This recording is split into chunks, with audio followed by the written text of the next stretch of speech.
Daw KC is a leading criminal defence barrister and author of Justice on Trial. Good afternoon, Chris. Welcome to BBC Radio Wales. Good afternoon. Thank you for having me. Very good to have you, Chris. Right, what do you make of this then? A pub ban instead of a prison sentence. Is this a good idea?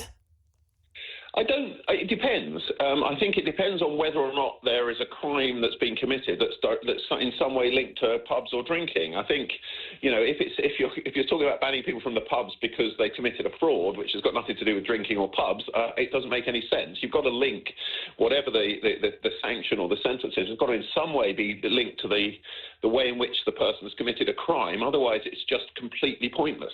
We all know, Chris, don't we? And it's in the news so often, the prisons in England and Wales are becoming too crowded. Is this an alternative way, shall we say, to tackle that?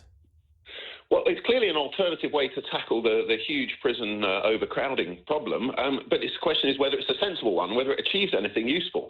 And unless there's some evidence that banning people from pubs has some effect on longer-term behaviours, and you know, it just feels to me, one of the problems with our criminal justice system, and it has been the case for many, many years under successive governments, has been that there has been an obsession with the idea that you have to punish people rather than looking to find a way to change the way that they behave and to divert them away from sort of criminal behaviour, which in the long run surely is what it should be all about. You know, your listeners out there are concerned, I suspect, principally about one thing, which is how do you reduce the risk that they or people they know will become victims of crime?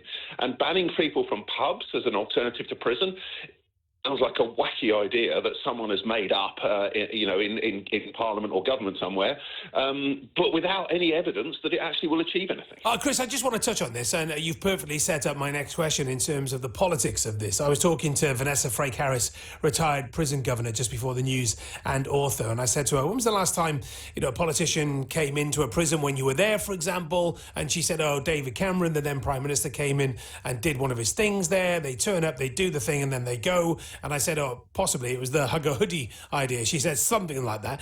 Do you think Sarah Sackman, the courts minister here, has really thought this through? And the term I used with Vanessa was, you know, government ministers yet again scrabbling around to make a headline without really thinking this through. Yeah, I think that's exactly what we're talking about. I mean, we should say that we do have a prisons minister in the form of Lord James Timpson, who everyone will know the name from the key shops and shops where you can get your shoes resold, etc. Well, Lord Timpson was appointed prisons minister in the last government precisely because, in the current government rather, because he has a very kind of modern and a very kind of sensible evidence-based view of prison and how it works. And I myself have met James Timpson in a prison at Brixton Prison at a meeting a few months back. So the prisons minister is definitely visiting prisons regularly.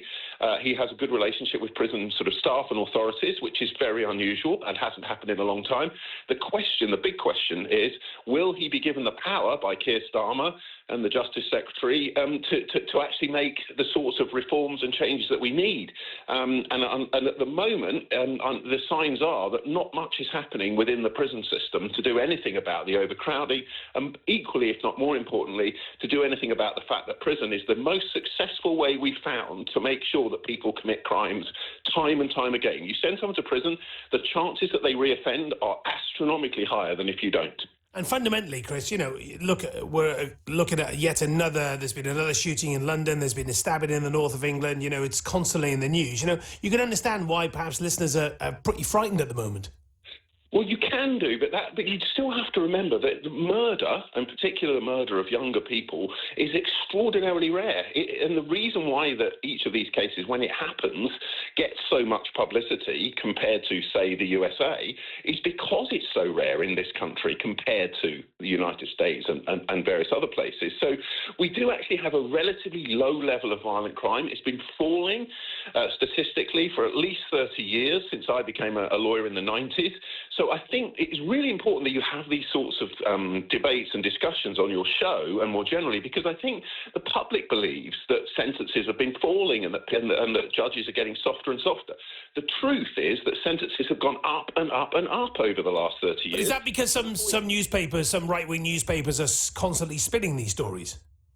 Yeah, I think, listen, I'm not going to comment on the politics of the media organisations. I don't think it's just restricted to sort of so-called right-wing outlets. I think the media across the board reflects public concern about crime, but doesn't necessarily help the public understand exactly what crime looks like these days.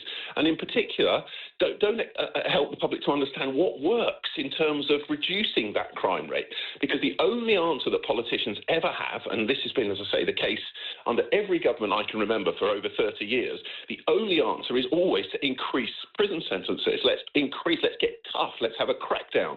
Those sorts of language and that sort of language doesn't actually achieve anything. It sounds good, and it's no doubt very appealing to the electorate at election times, and it can be ramped up by journalists. But the truth is that getting tough isn't the answer, because most of the people in the criminal justice system and most of those in prison are deeply damaged individuals. You know, they're care leavers in a huge, something like 50% of those in prison were in care at some point in their lives.